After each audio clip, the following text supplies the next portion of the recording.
আমি কিন্তু আগে কোনো দিন এরকম হেয়ার প্রিজারভেশন করে কোনো পেন্ডেন্ট বানাইনি। তবে হ্যাঁ, অনেক দিন আগে ডগ ফার প্রিজারভেশন করেছিলাম।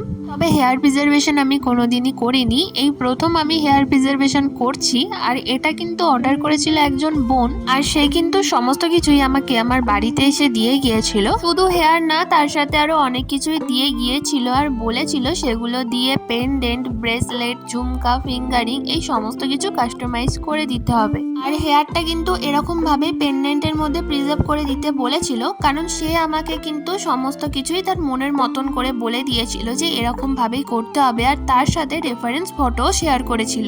আর সে আমাকে এটাই বলেছিল যে দিদি ভাই, তুমি কিন্তু ফটোগুলো দেখে পুরোটাই সেম রাখার চেষ্টা করো। আমি জানি পুরোটা সেম রাখা যায় না, কিন্তু তবুও তুমি করো, কারণ আমার প্রিয় মানুষটা আমাকে বলেছে যে এরকম ভাবেই যেন প্রিজার্ভ গুলো করি। আর আমার পছন্দ হওয়ার আগে তার যেন জিনিসটা ভালো লাগে, এরকম ভাবেই কিন্তু করে দিও। তো আজকের কাস্টমাইজটা কেমন হয়েছে অবশ্যই জানিও, আর তোমরাও যদি অর্ডার করতে চাও আমার সাথে যোগাযোগ করতে পারো। টাটা।